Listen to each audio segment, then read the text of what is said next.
મસ્ત મજાની જિંદગી અને એની મસ્ત મજાની વાતો. આપણે એક નાનો એવો છોડ લાવીએ, આપણા બાગમાં એને રોપીએ અને પછી રોપ્યા પછી એની આજુબાજુ ગોળ કરીએ, સરસ મજાનું પાણી થોડું થોડું છાંટીએ અને જે આજુબાજુ કચરો હોય, જે નાની મોટી નકામી વનસ્પતિ ઉગી ગઈ હોય, જેને આપણે નિંદણ કહીએ છીએ, એને બધી જ દૂર કરી દઈએ. એની આજુબાજુ ક્યાંય કોઈ કચરો ન રહે અને એકદમ બધું ચોખ્ખું કરી દઈએ, જેથી કરીને એ છોડનો વિકાસ સરસ થાય, એ સરસ રીતે એના ફળ ફૂલો આપે અને જલ્દીથી મોટું થાય, એનો વિકાસ સરસ થાય. કેટલી સામાન્ય વાત છે. આપણા બાળકોનું પણ આવું જ છે. આપણા બાળકો એકદમ નિર્દોષ છે, એકદમ હૃદયથી ચોખ્ખા છે, એમનું મન સ્વચ્છ છે, એ અંદરથી એકદમ ખાલી છે.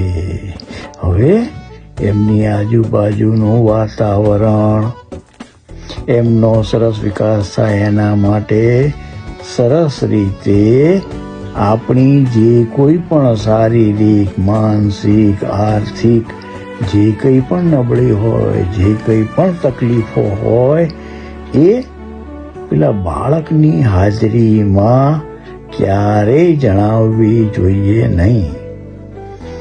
એનો સાચી દિશામાં સરસ રીતે વિકાસ કરવો હોય, એના હૃદયમાં, એના મનમાં, એની બુદ્ધિમાં જો સારી વાતો નાખવી હોય, એને સરસ રીતે પ્રભુમય જિંદગી જીવતા જીવતા પોતાની આવડત છે એના કરતાં વધુ કંઈક શીખી શકે, એ પરિસ્થિતિમાં જો આપણે રાખવા માંગતા હોઈએ તો આ જે નિંદણ છે ને, ઘરમાં નાના મોટા ઝઘડા, ઘરમાં નાના મોટા ગુસ્સા, ઘરમાં જે એકબીજા માટેની વાતો, સંસારમાં પડોશીથી માંડીને સગાવાલા સાથે અણગમાની વાતો, એ બધા સાથે બાળકોને કોઈ નિસ્બત નથી. બાળકોને જે રીતે જ્યાં રમવું હોય, જ્યાં આનંદ કરવો હોય, જે રીતે આગળ વધવું એ રીતે વધવા દો. એમની હાજરીમાં આમાંની કોઈ વાત કરવી જોઈએ નહીં. નકારાત્મકતા કદી ઊભી કરવી નહીં. ઉલટાનો એની આજુબાજુ જે કંઈ નકારાત્મક વાત લાગે, જે નિંદણ રાખે, એ બધું જ એનાથી દૂર કરવાના પ્રયત્નમાં રહેવું, જેથી એ સાચી દિશામાં સરસ રીતે ફૂલી ફાલી શકે, આગળ વધી શકે અને એક સારો મજબૂત સમાજ ઊભો થાય. બહુ નાની નાની વાતો છે, આપણા જ હાથમાં છે, પણ જાણે અજાણે આપણે ક્યાંક ને ક્યાંક આજુબાજુ ખોટું વાયવા કરીએ છીએ, જેને કારણે બાળકનો વિકાસ જે થવો જોઈએ, જે સહજતાથી થવો જોઈએ, જે સારી રીતે થવો જોઈએ, તે થતો નથી.